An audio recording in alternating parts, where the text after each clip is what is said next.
On this channel, it's going to be fairly common to see me hop on over to the New York area. Not only are the 3 major airports in the area major hubs for international and domestic travel, but I have most of my family up there as well. It's my eventual goal to fly every airline that travels in and out of these airports, to not only show you what you can expect from these airlines as far as service and product are concerned, but to also give you my perspective as a plus-size traveler as well. It also doesn't hurt to pop in to see my family for a bit too if I have an extended layover. Today we're taking a flight on board United Airlines in one of their 737 MAX 9s up to Newark Liberty International Airport in Economy Plus. During this flight, we'll show you what you can expect on board as far as hard and soft product and give you my plus size travel score at the end. In case you guys are new to the channel, hello and welcome. My name is Adrian and I'm the Express Traveler. I'm a plus size aviation geek who stands at an incredible 5'5" and at the time of this video weigh 290 pounds. I know firsthand that traveling as an overweight individual has its challenges and not all modes of transportation are built equally. My ultimate goal is to give my fellow plus size travelers a look at what to expect from any airline in any class of service, so you can make a better informed decision on where you can get the most bang for your buck when it comes to in-flight comfort. I really hope you enjoy today's video. If you do, then please consider leaving a like, as it's the best free way to support the channel and what I do as I try to make reviewing flights a part-time job. But with all that being said, let's get this review of United Airlines started. We left our vehicle in the economy parking lot and took the complimentary tram over to the Tampa International Central Hub. You're dropped off on level 4, and if you need to check in for your flight, then you're going to need to make your way down to level 2. That is where you can find check-in desks for all airlines and drop off your bags. We don't have any bags to check today, so we make a pit stop to say hello to Phoebe and make our way over to the airside A trams. You don't pass through security in the central hub, but rather after you disembark the tram at any airside you travel to. We made our way over to gate A7, where unfortunately this is the best look we ever got of our 1-year-old 737 MAX 9 tail number November 37560. After a slight delay, we began the boarding process where I got to boarding group 3. This 737 MAX 9 has a 2-cabin setup with 20 seats in the first class cabin in a 2-2 configuration and 159 seats in economy class with a 3-3 configuration, with 48 of those seats being economy plus extra legroom seats towards the front. There are 4 lavatories in this aircraft, with the one in the front being reserved for first class passengers and the other 3 for economy. I love the additional lavatory right behind first class, as it gives passengers the option to not walk all the way to the back to take care of business and awkwardly stare at passengers as they walk by. The downside is the last row of the first class cabin is going to be more noisy as a result, so be aware if you're looking to book in this particular aircraft. A little tip I have for you if you're a plus-size traveler is to go ahead and ask the flight attendant greeting passengers at the door for a seatbelt extender if you think you need it. In my experience, the FAs are pretty discreet with handing it to you, so it's easier to ask for it now rather than later because it's kept in a little cubby up front. We walked past the 5 rows of domestic first class, which we did film a review of, so make sure you're subscribed so you don't miss that video. And here we are in 21 Alpha, the second exit row in the Economy Plus cabin. As you can see, the headrest is adjustable vertically and can also be adjusted on the sides for maximum sleep comfort. You can also see that the window seats in the exit rows don't have adjustable armrests, but rather have a fixed stump on the exit door for your arm. As expected, the legroom in the exit rows are phenomenal and offer plenty of space even with your bag underneath. And speaking of underneath, you can find in-seat power sockets in front of you in between the seats. There's only 2 sockets per 3 seats, so make sure you assert dominance early if you want to use it in flight. There's also a very sturdy tray table that has really good range, so if your belly is bigger than mine, then you're more than okay to use it carefree. Here's a look at the contents of the literature pocket. We have the Boeing 737 MAX 8/9 safety card, a United credit card offer pamphlet, and last but not least, a copy of the since discontinued United Hemispheres in-flight magazine. I'm really gonna miss folding open the United route map pages when I'm in the air. Overhead, we have personal reading lights, a flight attendant call button, and personal air vents. Also, take a look at how filthy the space is in between the carpet and the wall. Despite the earlier delay, we somehow managed to push back on time and the United safety video started up. Hi, hello. We're happy to have you aboard. We appreciate your attention as we get the safety video off and roll. FAA regulations require you to follow the instructions of our crew members and comply with all posted flight signs. Please review the safety card located at your seat. Smoking, vaping, using e-cigarettes, or smokeless tobacco are not allowed on this aircraft.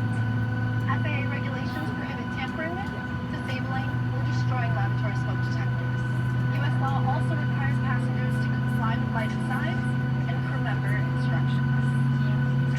Now boarding. We have a relatively short taxi to runway 1 right for an easy northward takeoff. I'll check back in with you guys once we're in the air.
Now that we're settled in and on our way to Newark, let's go ahead and take a look at the IFE. It's a decent sized screen that's nice and clear. Underneath we have headphone jacks and a USB-A port for charging your devices. After selecting your language, it gives you a brief rundown of what you can expect in today's flight, which in this case only involves a light snack service. The entertainment options are extremely impressive on United Airlines and is regarded by many as one of the best in the world, with the most offerings for almost any demographic. We have a long list of new releases as well as full seasons of popular TV shows. They even have a section dedicated to HBO Max shows, which is great to see. I think it's safe to say that you won't get bored on flights that offer this in-flight entertainment system. Even on the longest routes, you'll still have plenty to watch. I like this feature where you can pull up a side window that gives you quick information on your flight without the need to disrupt whatever you're watching.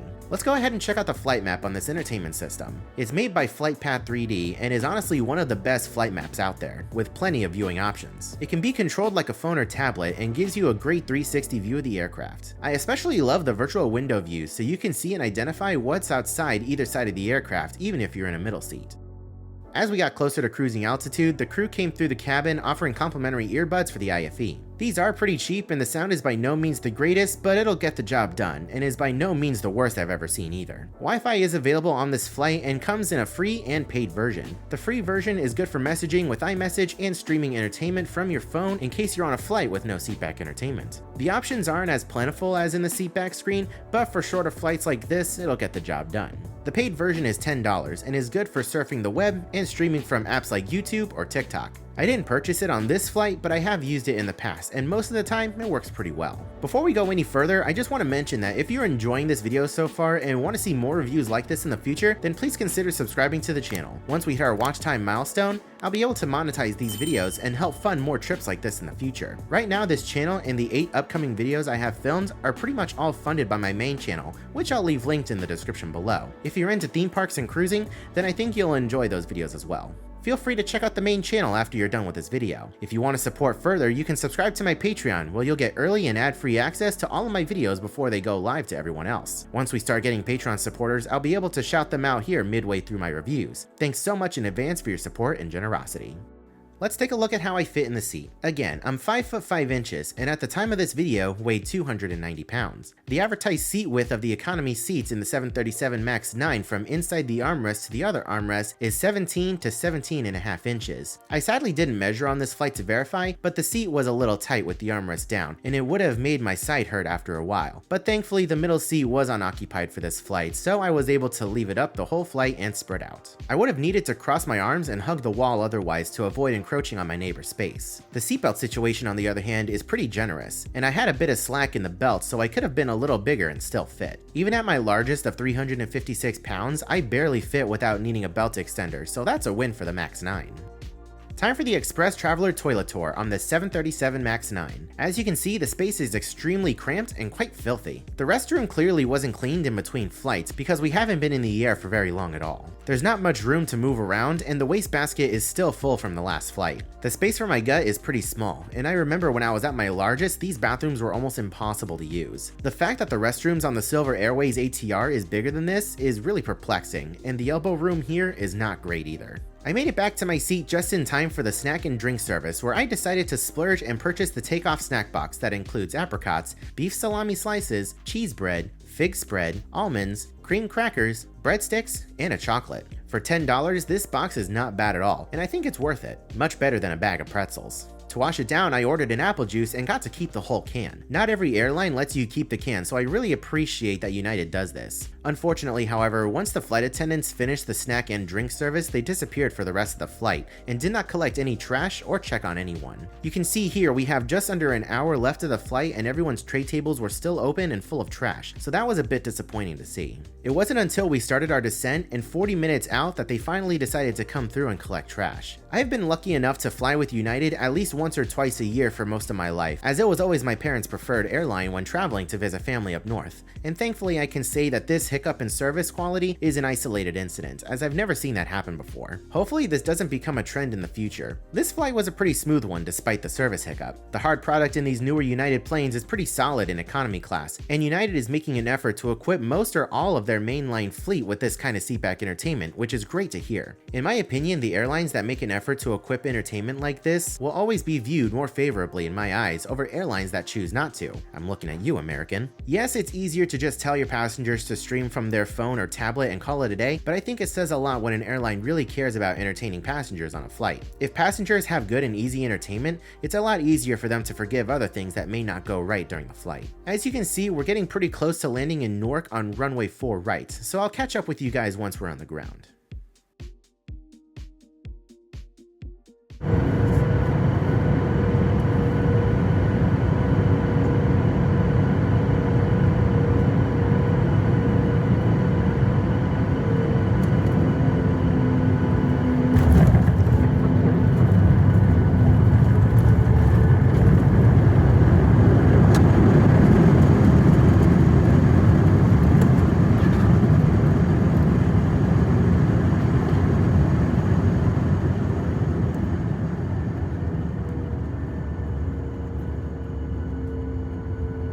We've arrived. We hope you enjoy your time wherever your travels take you. If this is home, welcome home. Please stay comfortably seated until the seatbelt sign is off. You may continue to use and charge your phone and tablets. If you're sitting in an exit row, please don't plug your devices into the outlets. Don't forget to check your seat back pocket to make sure you have all your belongings, and be careful when opening overhead bins. Once we arrive at the gate, our airport team will be more than happy to answer any questions you might have. Your feedback is really important to us, so some of you will receive a survey asking you about your experience via email or in the United app. We'd love to know how you enjoyed your flight with us today. On behalf of the entire United team and our Star Alliance partners, thank you for choosing to fly with us. We hope you enjoyed your flight, and we look forward to seeing you again soon.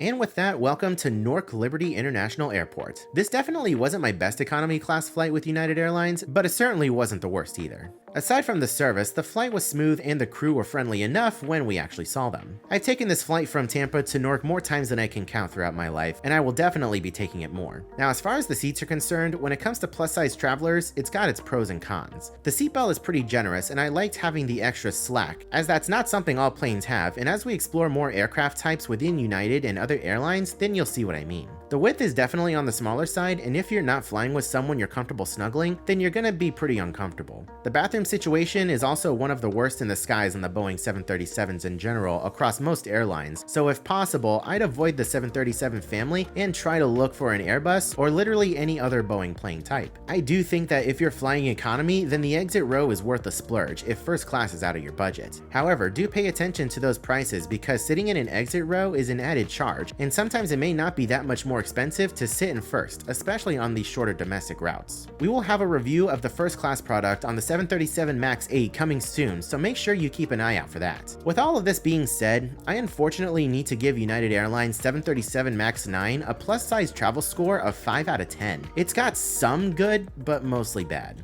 Now this review was in an exit row, so I did have a much more generous seat pitch compared to others, so let me know in the comment section below if you want to see me get back on the MAX 9 in a regular non-economy plus seat to review that as well. Huge shout out once again to my early subscribers and future Patreon supporters. Your support is greatly appreciated, and I hope you enjoy your early and ad-free content. Leave a like if you enjoyed today's video, and let me know in the comment section below if you've ever flown United Airlines and what your experience was. I hope you are all having a wonderful day, morning, afternoon, and evening, and I will see you guys in the next video.